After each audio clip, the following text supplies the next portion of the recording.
Seorang raja memiliki banyak gajah dalam tentara perangnya. Ada seekor gajah yang sangat kuat, sangat patuh, dan sangat terampil, serta memiliki keterampilan perang terbaik. Dalam banyak pertempuran, dia dikirim ke medan perang, tidak pernah kembali kecuali dalam kemenangan. Dia adalah gajah kesayangan sang raja dari ratusan bahkan dari ribuan gajah lainnya. Sang gajah selalu berperang bersama sang raja, penguasa di wilayah barat tersebut. Waktu berjalan terus dan sang gajah semakin tua, sehingga baginda raja tidak lagi mengirimkannya ke medan perang. Tetapi gajah tersebut tetap menjadi bagian dari tim sang raja. Karena setiap saat ketika sang raja melihat gajah tersebut, dia menjadi senang, menjadi bahagia. Sang gajah tetap mendapatkan perhatian serta fasilitas utama dari sang raja. Suatu hari, sang gajah berjalan menuju tepi danau untuk minum. Ketika dekat bibir danau, sang gajah kakinya terjebak di lumpur di tepi danau. Setiap gerakannya bukan membawanya naik, namun semakin tenggelam perlahan.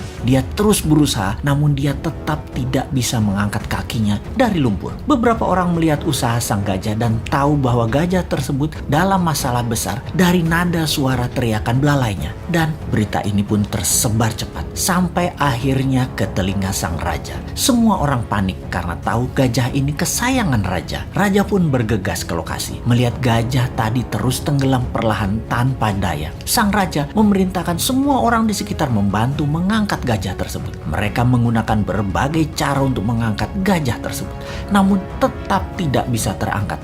Ini bukan makhluk kecil, ini gajah yang besar. Dalam kegelisahan dan kepanikan raja serta orang sekitarnya, datanglah mantan Perdana Menteri penasehat sang raja dulu. Dia memahami situasi saat itu. Dia menatap sang gajah, kemudian menatap sang raja sambil mengatakan, "Baginda, mainkan genderang perang segera saat ini di sekitar danau. Mainkan dengan keras dan semangat." Raja pun terkejut dengan saran itu, namun dia perintahkan hal itu untuk dilaksanakan. Tak lama kemudian, genderang perang dimainkan, memainkan musik perang. Ajaib, mata sang gajah tua tadi berubah menajam. Tubuhnya mulai bergerak-gerak. Ada perubahan dari perilaku sang gajah kemudian. Sang gajah perlahan mulai bangkit dan tanpa bantuan siapapun, sang gajah perlahan menarik dirinya melawan sedotan lumpur dan bergerak naik serta kemudian berdiri. Semua orang terkejut, tak terkecuali sang raja. Ternyata bukan karena kekurangan atau kelemahan kemampuan fisik yang terjadi pada gajah tersebut.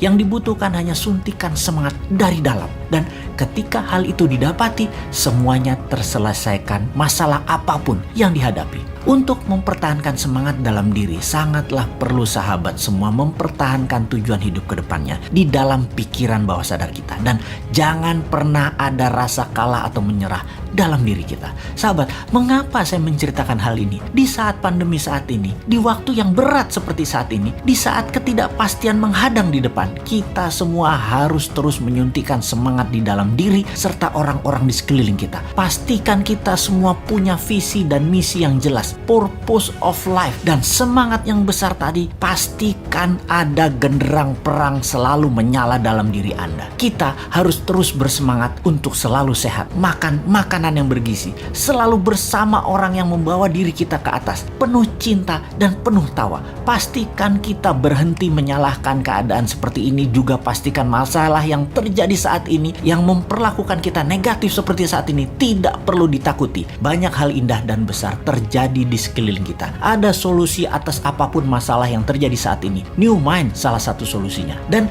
tak lupa, selalulah bersyukur atas apapun yang kita terima, bersyukur atas apa yang terlepas, dan bersyukur atas apa yang akan kita peroleh.